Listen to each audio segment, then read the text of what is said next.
Dalili 8 zinazoonyesha umezaliwa na mvuto wa asili. Kuna sehemu fulani kwenye maisha ambapo mtu anaanza kugundua kuwa kuna kitu tofauti ndani yake. Si kitu anachojifunza darasani, si kitu anachonunua kwa pesa, na si kitu kinachotokana na mavazi au muonekano wa nje pekee. Ni kitu kinachotoka ndani, kinaonekana kupitia matendo, kupitia uwepo wake na kupitia namna anavyoathiri wengine bila hata kujitahidi sana.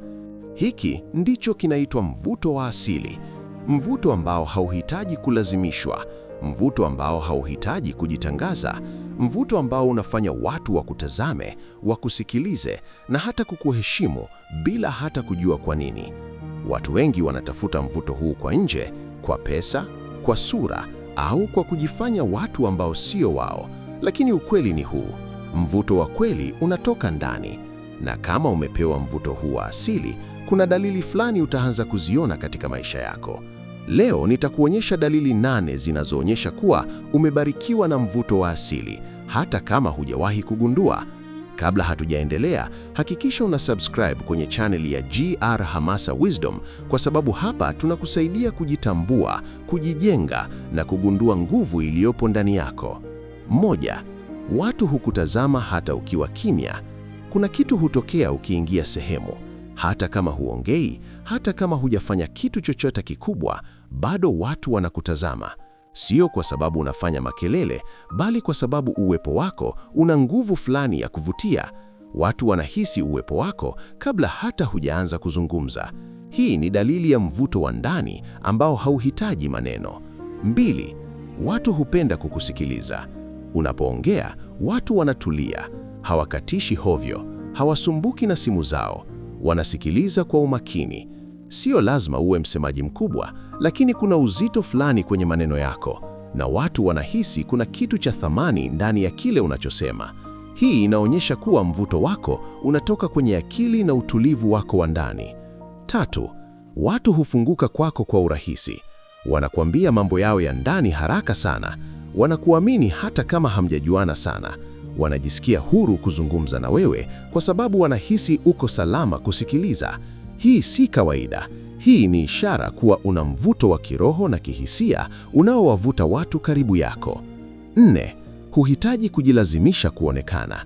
Hujaribu sana ili watu wakukubali. Hujaribu kujifanya mtu mwingine. Unaishi tu ukiwa wewe na bado watu wanakuvutia.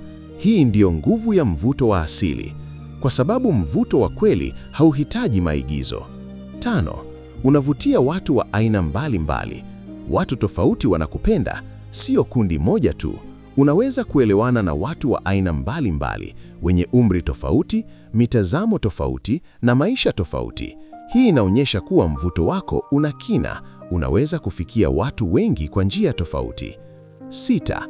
Watu hukukumbuka kwa urahisi. Unaweza kukutana na mtu mara moja, lakini bado anakukumbuka baada ya muda.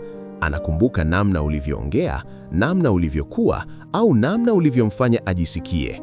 Hii ni dalili kubwa sana, kwa sababu watu wengi hupita bila kuacha alama, lakini wewe unaacha athari. 7. Una uwezo wa kuathiri wengine bila kulazimisha. Unapofanya kitu, watu wanafuata. Sio kwa sababu umewaambia wafanye, bali kwa sababu wanavutiwa na unachofanya. Unaweza kuhamasisha watu kwa mfano wako tu. Hii ni nguvu kubwa sana ya mvuto wa asili. 8. Una amani ya ndani inayoonekana nje. Mvuto mkubwa zaidi unatoka kwenye utulivu wa ndani.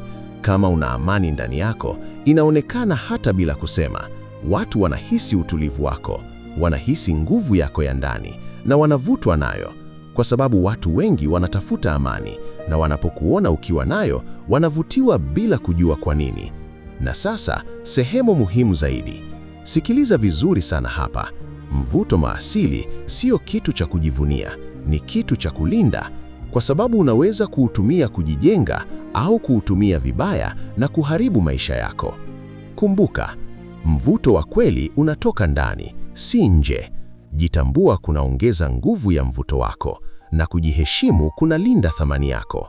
Usijaribu kuwa mtu mwingine, jikubali jinsi ulivyo, jijenge na linda utu wako.